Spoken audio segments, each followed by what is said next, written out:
welcome to Reverse the Verse Live, Aegis Hammerhead edition. I'm that guy you just saw, Jared. Hello. Joining me from sunny, at least it was sunny when I was there 2 weeks ago, Winslow, United Kingdom. We've got a plethora of Star Citizen developers, all of whom worked on the Hammerhead at some point. Let's take a few moments and introduce ourselves to the community because, of course, it's always somebody's first show. And yes, if you're wondering what that terrible noise is, that's why we started late. We were attempting to track the noise down, and we failed. So apologies. We're gonna muscle through it. Adam, start us off. It's your first time on RTB. Who are you, and what do you do for Star Citizen? I'm Adam Parker, and I'm a systems designer. Right, and what does a systems designer do? Oh god, we make the ships and we balance the items. Okay. Yep, there we go. John, give me a little more than that, man. I'm John. I'm the vehicle pipeline director, but I'm also essentially the lead system designer in the UK. So beyond making the ships, we're also responsible for doing all the setup and balance of them, working with the concept guys, making new ships, and working on other features like mining and other career-based work. Right. And Calvin, we had you on. I've been trying to remember since we scheduled you when the last time we had you. What was the last time you were on RTV for? Remember? Was it the event? Did you have one for the Avenger? Yeah, it was for the Avenger rework, I think. Was that it? I don't know. Yeah. Calvin Williams, who are you and what do you do for Star Citizen? I'm the senior ship artist on the Hammerhead. So I make the ships all arty-like. All pretty. And besides the Hammerhead and the Avenger, what other ships have you worked on for Star Citizen?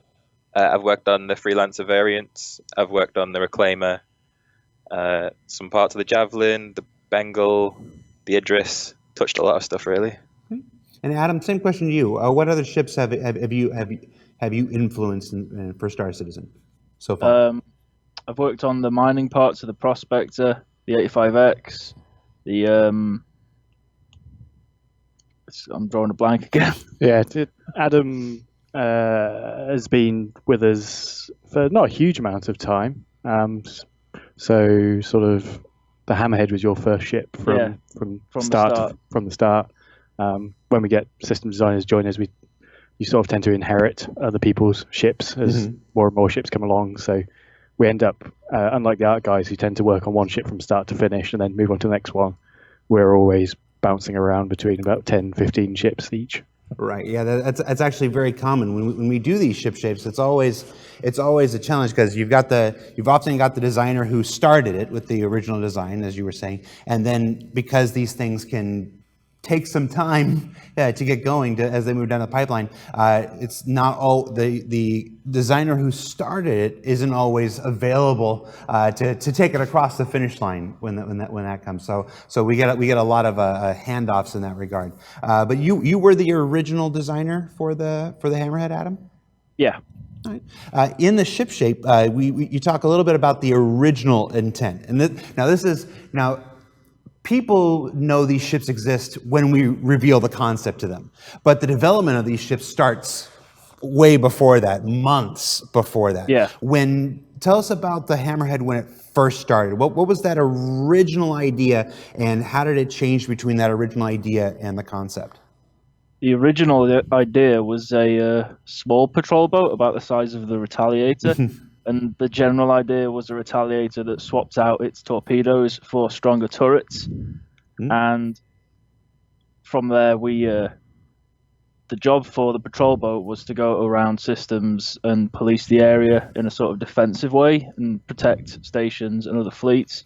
We realized that people would be aboard it for much longer than they are to the Retaliator, so they would need mess hall, proper crew quarters, that sort of thing. So the ship had to get bigger for that, which accordingly meant it needed a bigger engine room and bigger stuff than that. So it practically doubled in size from the initial concept phase. thing. Yeah, in the concept phase. This is before any kind of art or concept art had been done for it.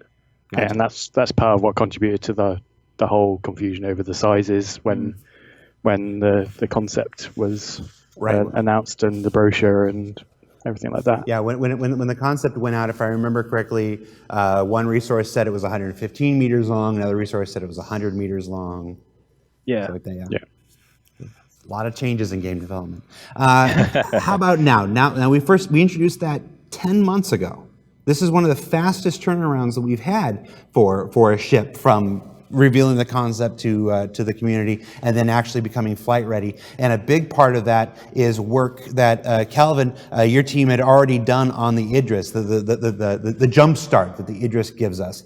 What does the tell us about that? What does the Hammerhead take from the Idris? Does it take anything from the Javelin, also by Aegis? And what was bespoke for this ship? Yeah, so we have an Idris and a Javelin with pieces already that fit into the Aegis brand. So we borrowed a lot from there, from things like corridors. A lot of the corridor pieces are the same pieces, and we've just tinted them to match the color that we wanted them to be. Things like doors, that's all part of it. Bunk beds, captain's quarters. We try and fit in as much as we can to help it get through and fit in the brand. But bespoke areas, we've got the engineering room, the engineering / cargo room. That's all bespoke to this ship, and you'll see that in the around the verse. It's you can see the big glowing lights at the side in the engines. Yeah. In the ship shape that we played at the beginning. The ship of shape, this. sorry, yeah. It's all right. We have a lot of programs that you're not expected to keep them straight. I'm the one who's going to keep them. Now, we have a history of making of ships that go through the UK pipeline getting bigger as they're built from concept to the actual in-flight model. And while I know this ship got a little bigger, and I'm going to stress the word "little," with the fitting in the top deck and everything. Are the dimensions changing all that much? I don't think they are. So No, not really. I think we were looking at it earlier before this, and on the website, I think it's 115 by 75 by 16. Yep. And it's pretty much That's pretty much what it comes in at. Yeah. It's a little tricky because of the turrets. So you can argue about where you measure the ship from. Yeah. Because if you just measure it from where the turrets mount the doorways, it's 51 55 it was. 55 meters. But by the time you put the turrets on, it gets bigger. And so do you count to the edge of the turret, or do you count to the edge of the barrels on the turret, which is where 75 comes from? But that's with the turrets tucked in. So when they're sort of landed and inactive, they retract back into the ship. So it has like 4 different sizes. Yeah, so when it's out and all the turrets are out, it gets even bigger. But landed size, the size people generally care about for fitting on landing pads, fitting in other ships, is the size that is on the website. And if it changes, we'll update it. But it's not got 50% bigger or anything like that. No. The addition of the second deck to fit the mess hall and some stuff, and that was done in a found room that was already within the model for the most part, right? Am I mistaken in that? It was you found a way to squeeze it in to the existing geometry. Yeah, there was space inside already for that, so we just had to work it in with a lift system to get through to it. So it wasn't a case of having to ramp the ship size up just to squeeze it in. You just had to squeeze in another mess hall. You had to get that mess hall gameplay in, huh? You've got to eat. Do you? Oh, well. Yeah. We'll find out. All right, so of course we take questions from our live, I was going to say studio audience, but there's nobody in here. That's an idea, though. We should do one of these with a live studio audience sometime. Now my mind's going. We do take questions from 2 sources, either live on Twitch, where you can preface your question with the word question in capital letters surrounded by brackets. You can also submit your questions on Spectrum, which is our communication platform on robertspaceindustriescom. We've got a couple questions coming in already. We also put up a thread earlier in the week where we collected questions for folks who may not have been able to be here, live in person, and then folks get to vote them. So as always, we're going to start with the top voted question from that thread first. Just hit the big one right off the bat. And this one, it simply says, target information's shared between gunners? So that's not really a Hammerhead specific No, it's a game system. It's a game system that will be applicable to any ship that has multiple turrets and seats. It's not something that's coming with the Hammerhead in 3.3, but it will be something that when it does come, will be incredibly useful for the Hammerhead, for people to target targets and share them between the different turrets. Isn't it? Yeah, for the pilot or captain to nominate things. I was actually looking at a video just before I came in here that Kirk had sent over on some turret stuff, and for the first time ever, I actually noticed that it's slightly related to the question, but only slightly. On the self status on the HUD, you can actually see the turrets rotating around now. So that's cool. That's something I hadn't noticed. I know it's something I've been wanting to do for a long time, and that helps a lot, especially for the pilot to see where all his turrets are pointing. It's not where we want to leave it at. That's just a happy coincidence that's happened. We want to have proper feedback for those stations. If they're all pointing in one direction, you can get a gist of where they're going and help them out with that. You want to see, as the pilot, you want to see your turrets target pips and target nomination, and the same for other seats. Right. This is a good opportunity for me to pitch something that folks may have either forgotten about or folks may not even be aware of. Last year around this time, about 11 months ago, we published a series of articles called the Shipyard Series that were written by John Crewe and others.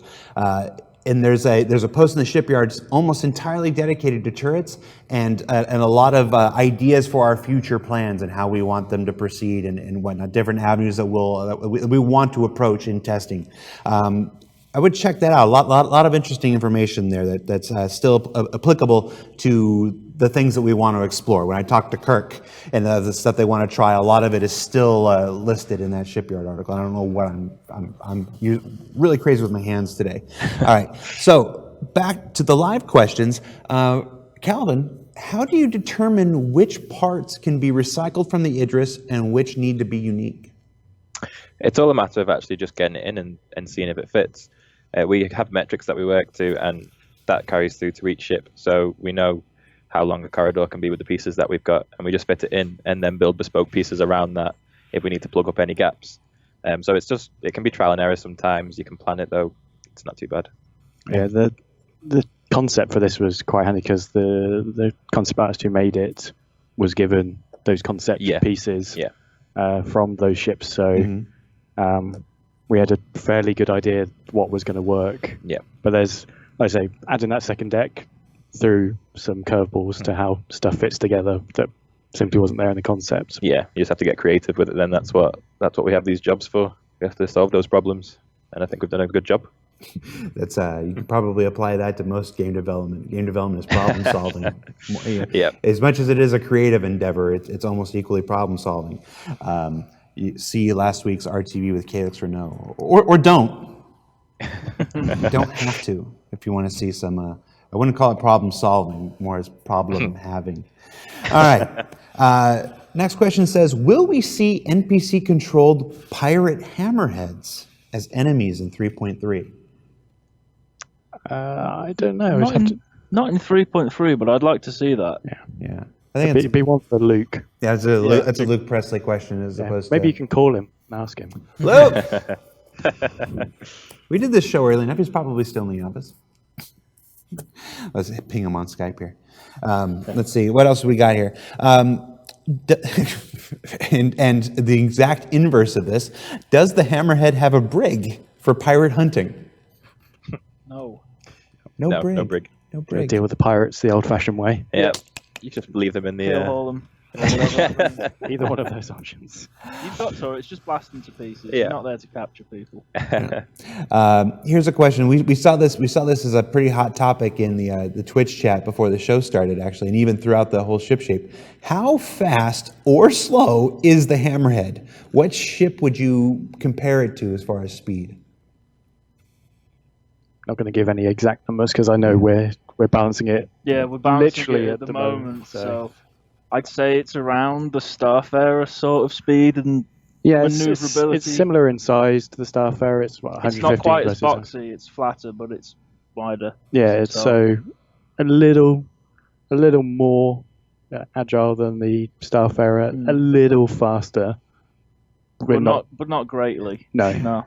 I just like the think and pose that you went into for that. Just let me think. Yeah. A lot of numbers to get out. Yeah. And If we say the wrong number, then we're held to it. Yeah, we get destroyed. Yeah, and I imagine a ship like that is game balance wise is allowed to have a speed at that range because not only because of its armor, but because with 6 turrets around the entire thing, you don't have to maneuver particularly fast. That you can cover pretty much wherever you're trying to hit. Every angle's got at least 4 or 5 turrets able to point that direction. Yeah, it's just because it's slow doesn't mean it's not useful in this regard. Like say, there's good luck getting close to it.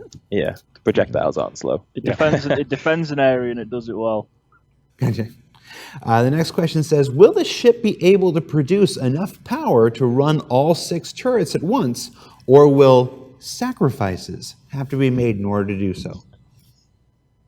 It can run all 6 at once. I'm trying to remember whether it was this ship or another one that we talked about in the initial concept that was sort of borderline in its power consumption.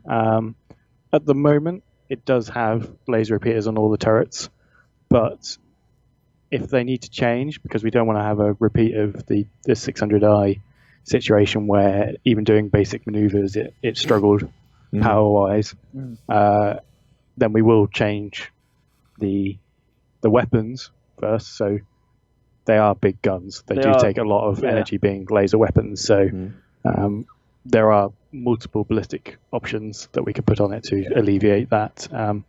The stats on the stats page are still correct, to my knowledge. We've not decided to add an extra. It hasn't got big enough to warrant having extra engine. Power plants or shields chucked in it. I thought you were going to say them. And of course, I thought I was as well, but apparently not.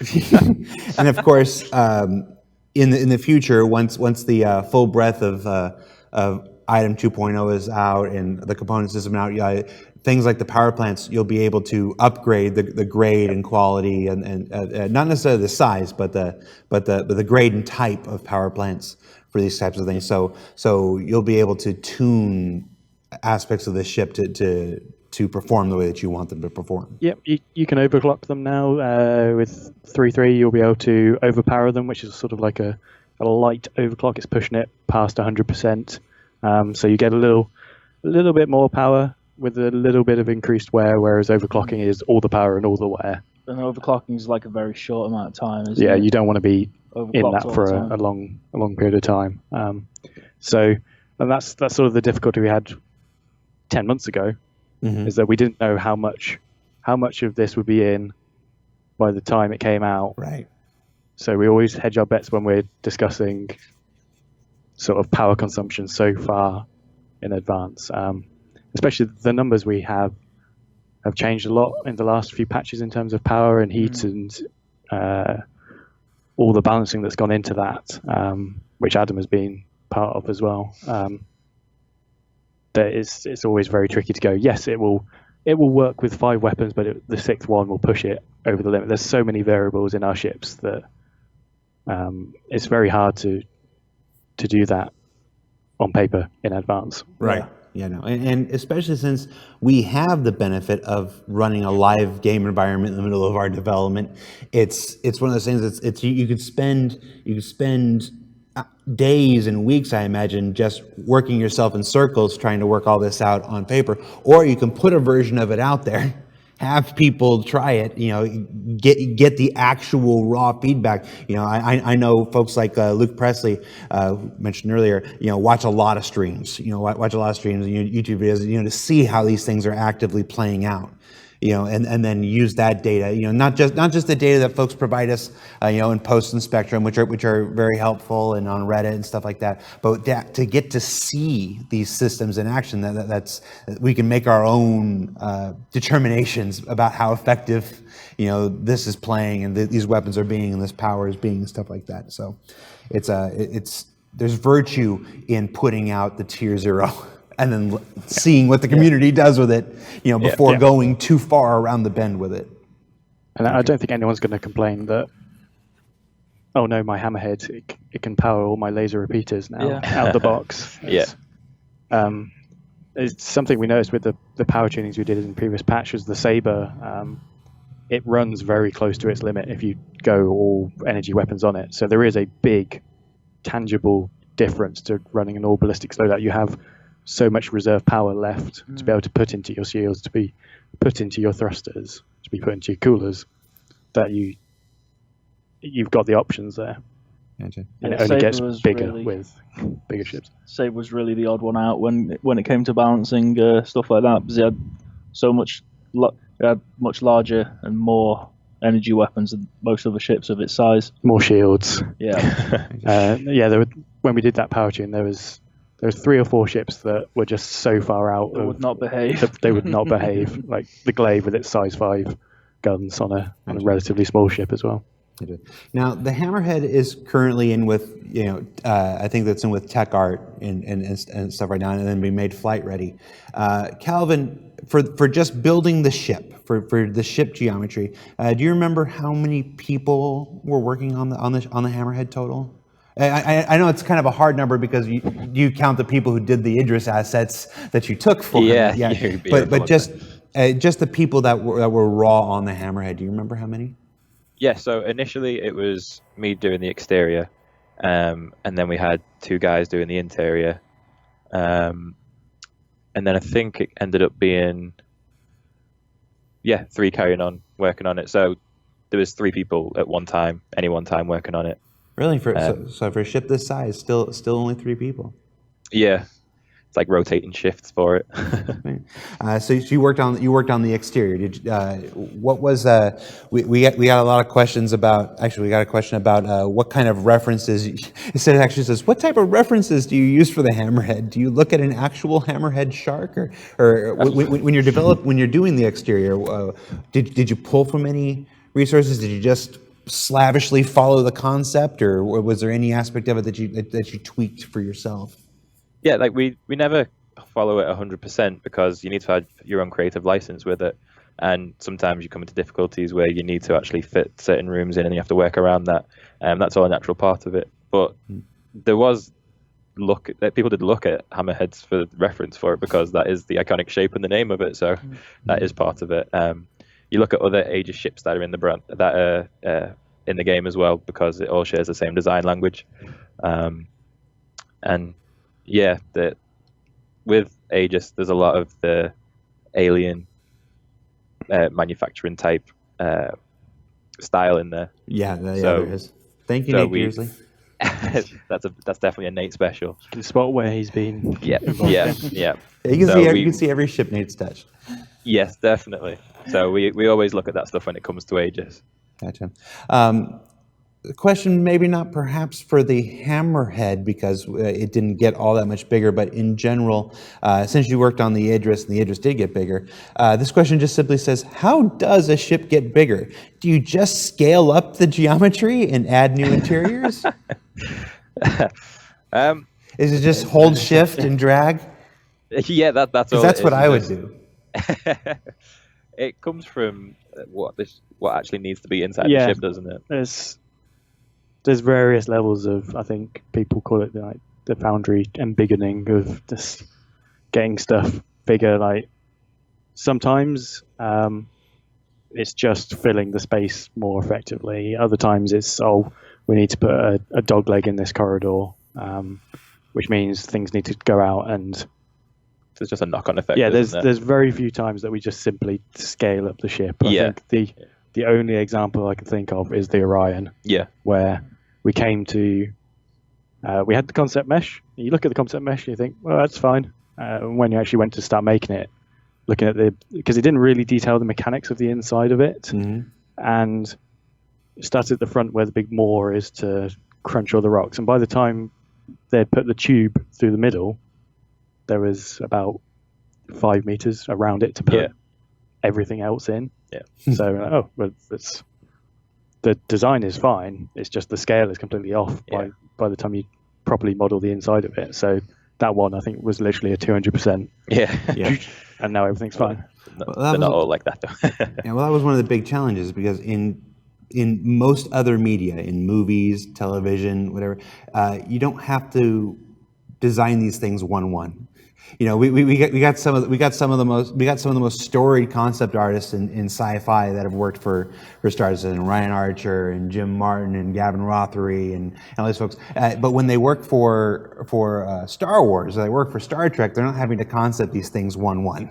You know, you get to fake these things. When what we found out very quickly in Star Citizen is that no, we have to figure out how to do this 1-1. And in those early days when we didn't have the metrics, things like the Idris were a big victim of not having those things figured out. Yeah. It is a unique problem to have it working from the inside all the way through to the outside in multiple layers. Some of it is just to make it look nicer. If we follow the concept or the interior plan 100%, it sounds weird, but it often doesn't turn out how the concept looks. Yeah, because you're following it. That concept's only from 1 or 2 angles, so you've got to take into account that it's a fully explorable area and it needs to look good from every different angle, and sometimes that just means things have to change. From the chat, it says, does this flying death machine have any weak spots? It's slow. So It's quite slow. if you can stay outside the turret range, it's got problems. Those large engines at the back, they're quite a target. So if you want to make it even slower, you can try and knock those off. It's not great in atmosphere. No. It comes down. It comes down quite poorly. Yeah. It's really a spaceship, and EMP devices will probably give it a problem as well, because if you can knock 1 or 2 turrets out, that's a good chunk of its view. Just fly a warlock through. Yeah, those turrets are also very exposed.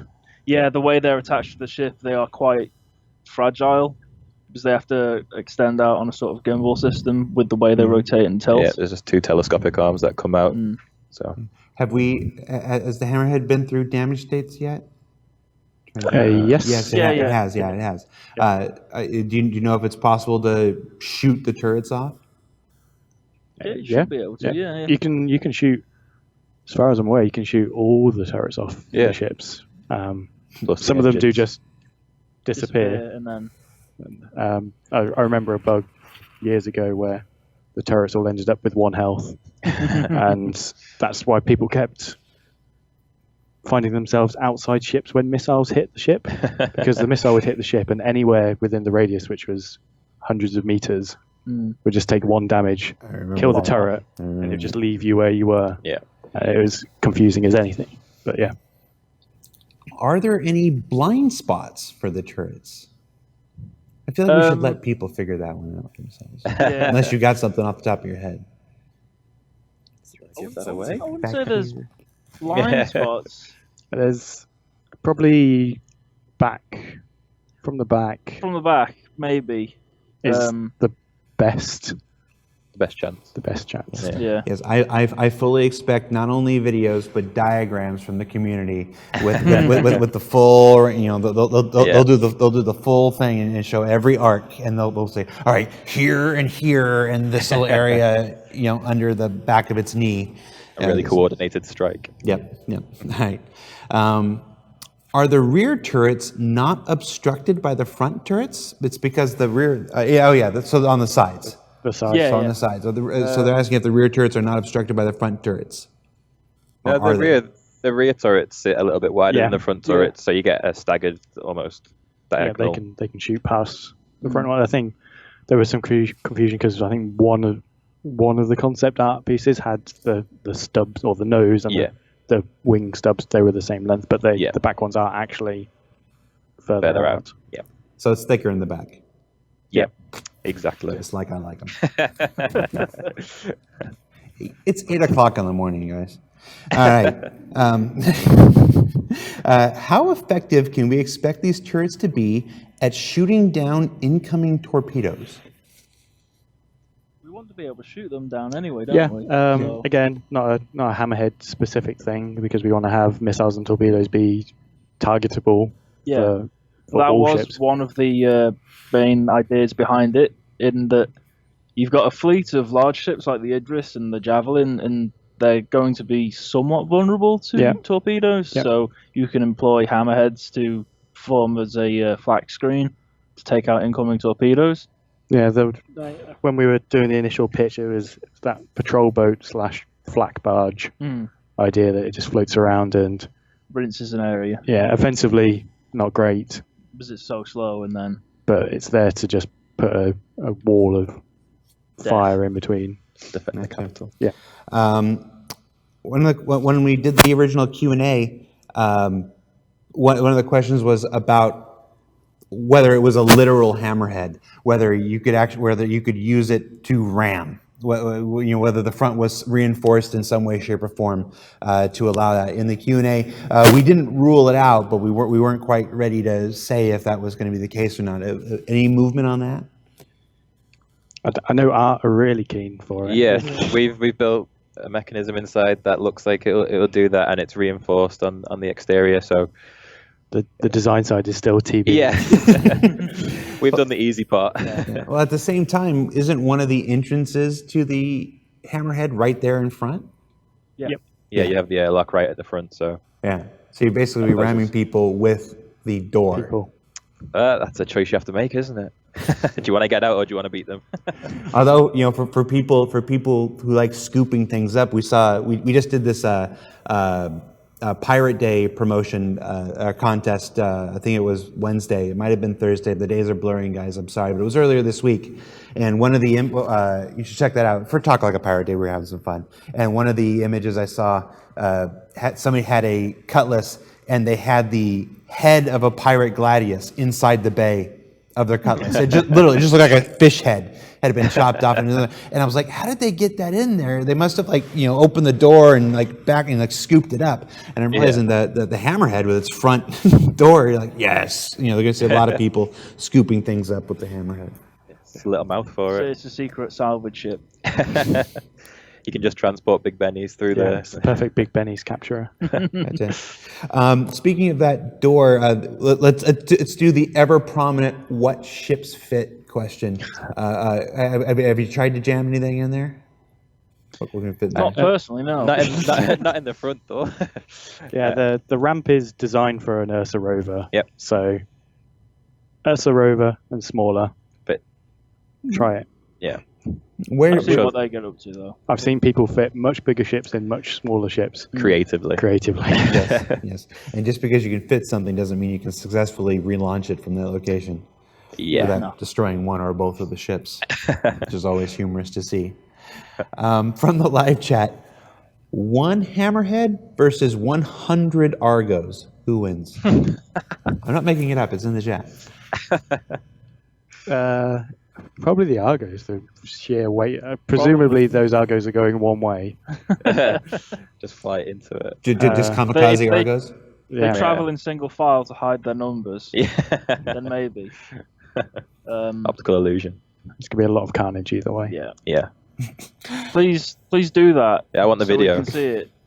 Yes, please buy 100 Argos and do this thing for us.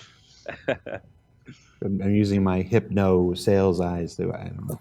All right. There's a thumbs up at the end. Those turrets in the ship shape, Adam, you talked about wanting to see people replace the laser repeaters with Gatlings. This person wants to know, can we equip the turrets with missile racks? No. I was going to say that's ruled out in those shipyard posts that we talked about earlier. Handy plug. Yeah, check that shipyard post out. It's like 8 posts or 9 posts. We've added to it twice since then. So there's like 10 or 11 posts now. If you go to the robertspaceengineers.com, you click on the com links, and there's a little filter and do the shipyard. You'll see all kinds of fun information that's been out there for a while, and I just silently wish everybody would read and put up. Calvin. Any interesting art challenges that came up when modeling this ship? Or was it all just riding the coattails of the Idris? Yeah, that's it, isn't it? Yeah. Look, we're in this studio. We're very familiar with the Aegis brand now, so we don't have to have as much Bit of an experimentation. Yeah, we don't need to have as much time experimenting to see what works and what doesn't. We kind of have a good grasp of what will work. So, I mean, it was relatively straightforward art-wise for this. Yeah.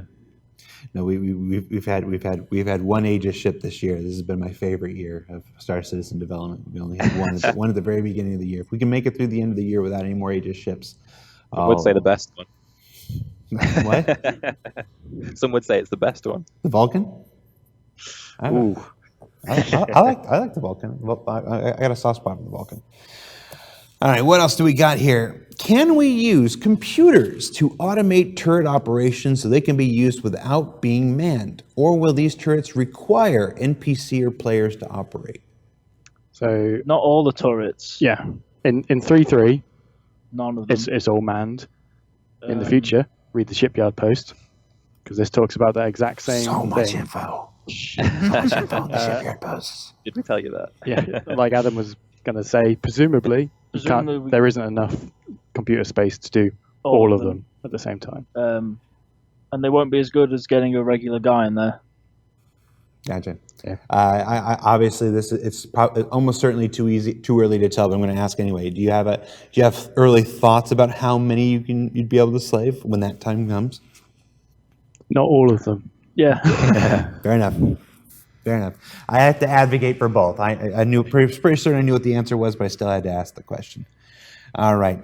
Somebody here says, will any of the weapons be pilot controlled? That's the same with the AI turrets. We'll be able to slave like some of them to the pilot, but not all of them. Read the shipyard post. Okay. But as far as the ship's state in 3.3, because we don't have AI server blade slaving stuff like that. In 3.3, will anything be pilot controlled? You will need buddies. Okay. How about the co-pilot? What will the co-pilot be able to do in 3.3 versus what the co-pilot will be able to do later on? The co-pilot's kind of what they are. Yeah, for 3.3, it's like we have in the other ships where they have MFD functionality. They don't have flight control over the ship, I don't believe. No. And then in future, it's like we talk about in Calling All Devs and other shows, that they're the ones that start getting all that extra functionality for managing features on the ship, so the pilot can just be left to fly. Yeah. And the co-pilot can be there to manage all the systems. I'd see for the Hammerhead, the co-pilot would have the job of like managing the turrets and designating specific targets for turrets for the turret guys. So he'd be in charge of controlling the fields of fire of the ship.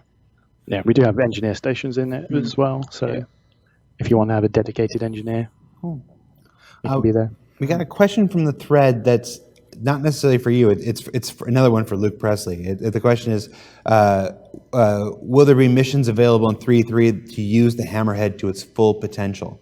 Luke and I talked about this on a Calling All Devs. It wasn't for the Hammerhead specifically, but it was for the way that missions are going to scale from now on with multiple people, whether you have, because remember back in the day, if you flew a constellation with 4 people in it, you got all these AI spawn, and you were still only one ship. We had a good conversation. I can't remember which episode number it was, but it was, I'm going to guess, I think it was about 2 months ago, where we talked a lot about the future of missions and how that would apply to the Hammerhead in 3.3. So I would recommend checking that out, unless you guys have anything to add today. But Nope. No. yeah, and you would. All right. Let's see. So what kind of rooms does the Hammerhead have? It's run down. We know it's got the mess hall. We added that upstairs. It's got a bridge. It's got an engine room. It's got corridors. Crew quarters. Yeah, crew quarters. It's a captain's Captain's cabin. quarters. Yep. There's multiple component rooms. Yep. One other side, isn't there? There's a bathroom, multiple bathrooms, or 2 little. Well, there's the captain's bathroom. Captain's got his own quarters and his own bathroom. Yeah, and then there's 2 showers, 2 toilets. Yeah. A little observation area room above the cargo bay. Yeah. Yeah. And in the corridors, you've got the lift access for the crew as well. Yeah. You got 2 lifts down to the ground. A lot like the tally lifts. Yeah. Yep. And then you've got 2 inside. Yeah, you've got one going down to the bridge and one going up. 3 inside. Oh yeah. Because there's one lift at the back. Yep. Up to the observation bit. Yeah. So there's 2 lifts onto the second deck. And they have ladders as In case backup. power goes out. and a partridge in a pear tree. All right. Oh, and airlocks and escape pods. That's right. It does have escape pods. How many escape pods? 8. Yeah, 8. Seems fair. You need at least 8 for all the turrets and the pilot and the co-pilot. Yeah. Will we be able, this is from the live chat, you can always rely on the live chat. Will we be able to add components to the front of the Hammerhead to assist with ramming, like maybe even spikes? That might have to be a variant. Replace all the turrets with extra engines and just go really fast. I don't know. Yeah. It's not something we're planning on. No. Well, I haven't been in the marketing department for a little over a year, but I can tell you, I'm sure they'd appreciate it if you want to add a spike strip just to sell. Melee only. We're not going to say no. Future. Hammerhead teeth. We do need the decal system. We need to be able to do the teeth along the side of the Hammerhead. Just open and close the front airlock door. Yeah. Oh, I just realized. Yes, we're not only are we're going to see talking Hammerhead videos. Yeah. We're going to see the Hammerhead and people opening the doors like, "Hello, I'm Hammerhead." You know. Like, you've seen the prospector with the googly eyes. Yeah. Yes. Yeah. It's the prospect of the googly eyes is actually on quite a few people's desktops. Yeah. That image has made the rounds around CIG. They've all got personalities. Yeah. This is the chomper. Yeah. All right. Let's see if we got anything else. Well, we're through the Spectrum thread. Anything specific you can share with us about the areas of the ship that weren't taken from the Idris? So the main one for that would be the engine room, cargo room. It's got 2 engines. Yeah, 2 engines either side, and then there's the cargo lift in the middle. So it's quite an odd combination room, but it looks pretty cool. So one room does everything type thing. Yeah. The cargo goes on the cargo lift, so it's 40 SEU. If you put the rover on there, you lose your cargo space. So there's a trade-off to be made to be carrying one of those around. Yeah. Although you could probably put the rover on and really wedge it somewhere else in that room. It would be. I'd be careful driving the rover around in the engine room. Maybe a smaller vehicle. Yeah. But yeah, the cargo grids are dynamic, so if you put a smaller vehicle on it only takes away the cargo space it occupies. Gotcha. Maybe a Cyclone TR. Well, gentlemen, that's it. We're already at the end of our time. So congratulations. Is there anything else you want the community to know about the Hammerhead before? I mean, obviously, we're really close to going to Evocati and then PTU. The Hammerhead will soon be in their hands, so they'll get to experience everything for themselves. But is there anything especially you want to share about the Hammerhead before that happens? Yeah, there was that question about missiles on the turrets. Can't do that, but they can fit those guns that have the huge exploding bullets. So give that a try. That's a challenge. Yeah, I'm always a sucker for putting Gatlings on everything. But a Hammerhead with ballistic scatterguns on every single turret will be a sight to behold. That's scary. And I imagine if you put ballistic scatterguns on the turrets, that would save you a lot of power to pump into your shields. Yeah. Yep. Pro tips. Benefits. Bang, bang. Four different guns on each turret as well, if you're feeling really spicy. That's true. You know, different weapon types on each side, and then it's all about bringing it around. Bringing it around depending on what the target is. If the target's gonna suffer from distortion, you bring it around to the port. If you're just trying to rip it to shreds, you bring it around to the Gatlings on the aft. Yeah. Put 4 different ones on a single turret. Yes. Chain the fire mode so it goes distortion first, then energy, and then ballistics. So the first 2 take down the shields. I think it would be a good idea to have the top and bottom turrets be fully distortion, and then offensive weapons on all the others. So you've got 2 guys focused on disabling ships. Well, A lot of options. we will see no shortage of theory crafting when this gets out there. Swiss Army knife of ships. Yep. All right, guys. Well, that's it. That's it. Thank you so much for taking the time to be here on the show with us this week. As for other news, of course, remember that Calling All Devs comes out every Monday. The next show is. It's got some fun stuff I think you'll enjoy. Also, yesterday, if you haven't seen it, Eric Davis and Sandy Gardner announced on ATV that we are splitting certain features off of 3.3 into a 3.3.5 branch. We want the additional time to do testing on object container streaming and Hearst and all that stuff.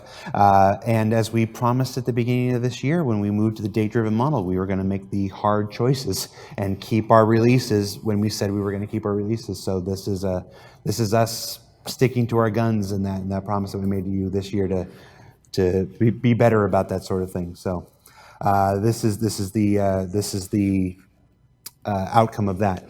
There were some questions about whether 3.3.5 meant a 3.3.1, a 3.3.2, a 3.3.3. I can tell you that our intention is not to have a 3.3.1, 3.3.2. We still reserve that right. That's why we numbered it 3.3.5. That's keeping all of our options available to us. But right now the plan is 3.3 and then 3.3.5.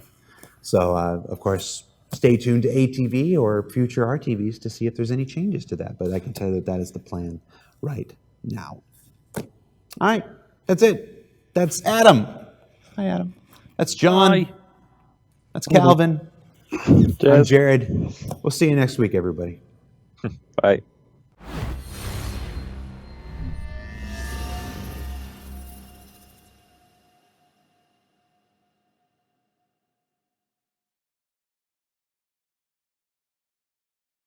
Thanks for watching. For the latest and greatest in Star Citizen and Squadron 42, you can subscribe to our channel, or you can check out some of the other shows, and you can also head to our website at www.robertspaceindustries.com.